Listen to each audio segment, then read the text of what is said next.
মমতা ব্যানার্জিকে হরিদাস পাল ৪৫টা আসনে লড়ছে ইন্ডি জোট। যেদিন ওই স্যান্ডো গেঞ্জিতে বুক পকেট লাগবে না, সেদিনকে উনি প্রধানমন্ত্রী হবেন। নমস্কার, দ্য রিপোর্টে স্বাগত।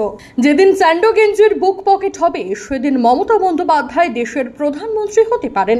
অধীরগড় হিসেবে পরিচিত কাঁথি লোকসভা আসনের বিজেপি প্রার্থী শুভেন্দু অধিকারীর সমর্থনে পটাশপুরে এক জনসভায় যোগ দিয়ে এমন মন্তব্যই করলেন বিজেপি নেতা, রাজ্য বিধানসভার বিরোধী দলনেতা শুভেন্দু অধিকারী।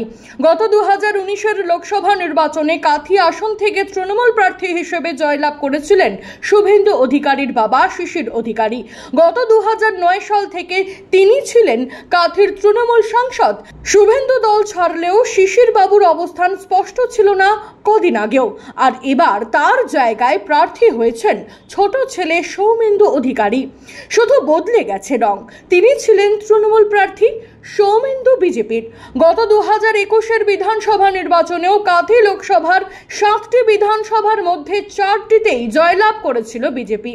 আর ভাইয়ের সমর্থনে সভা করতে এসে তৃণমূল কংগ্রেসকে এক হাত নিতে ছাড়লেন না শুভেন্দু। জানালেন, জঙ্গলমহল থেকে পাহাড় সর্বত্র এবার ভরাডুবি হবে তৃণমূল কংগ্রেসের। 25 মে আমাদের জঙ্গলমহল মেদিনীপুরের 8টা আসন আছে, 8টাতেই মমতা ব্যানার্জি হারবে, খুব খারাপভাবে হারবেন।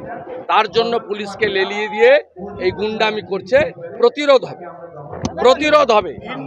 ইন্ডিয়া জোট ক্ষমতা এলে বাইরে থেকে সব রকম সমর্থন করে সরকার গঠন, প্রশ্নই নেই, কোশ্চেন ডাজ নট অ্যারাইজ। এর উত্তর অধীর চৌধুরী বিমান বন্দর।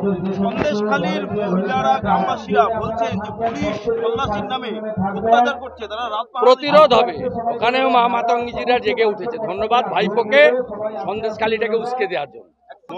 মমতা ব্যানার্জিকে হরিদাস পাল ৪৫টা আসনে লড়ছে ইন্ডি জোট। যেদিন ওই স্যান্ডো গেঞ্জিতে বুক পকেট লাগবে না, সেদিনকে উনি প্রধানমন্ত্রী হবেন। এই স্যান্ডো গেঞ্জিতে যেদিন বুক পকেট লাগবে। কাঁথি থেকে মদন মাইতি, দ্য রিপোর্ট। সমস্ত খবরের আপডেট পেতে লাইক করে সাবস্ক্রাইব করুন দ্য রিপোর্ট চ্যানেলটি।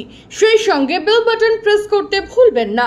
আপনাদের একটা সাবস্ক্রিপশন আমাদের জন্য অত্যন্ত মূল্যবান। জয় হিন্দ।